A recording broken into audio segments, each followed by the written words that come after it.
Hello, എൻ്റെ പേര് doctor Pratap Kumar.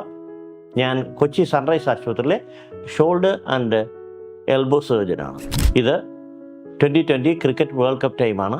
ഞാൻ ഭാരതത്തിൻ്റെ വേൾഡ് കപ്പ് ടീമിന് എല്ലാ ഭാവുകങ്ങളും നേരുന്നു. ഇന്ന് നമ്മൾ ഷോൾഡറിലെ പരിക്കുകളെ കുറിച്ചാണ് പറയുന്നത്.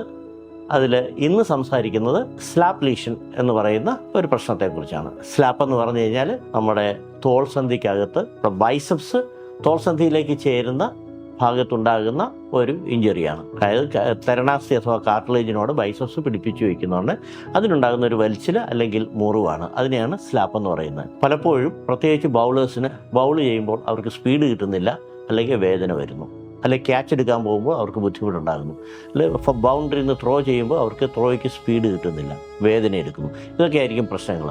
ഒരു 70% ആൾക്കാർക്കും ഇത് റീഹാബിലിറ്റേഷനും ഫിസിയോതെറാപ്പിയും കൊണ്ട് ശരിയാക്കാൻ ഒക്കും. ബാക്കിയുള്ള ചില അഡ്വാൻസ്ഡ് ആയിട്ടുള്ള ഇഞ്ചുറി വന്നു കഴിഞ്ഞാൽ അവർക്ക് കീഹോൾ ചെയ്ത് ഒരു ആർത്രോസ്കോപ്പിക് സ്ലാപ്പ് റിപ്പയർ സർജറി ചെയ്ത് ശരിയാക്കാവുന്നതാണ്. അതിനുശേഷം ഫിസിയോതെറാപ്പി റീഹാബിലിറ്റേഷൻ ചെയ്ത് ഏകദേശം 4 മുതൽ 6 മാസത്തിന് ശേഷം തിരിച്ച് കളിക്കാൻ സാധിക്കുന്നതാണ്. നന്ദി.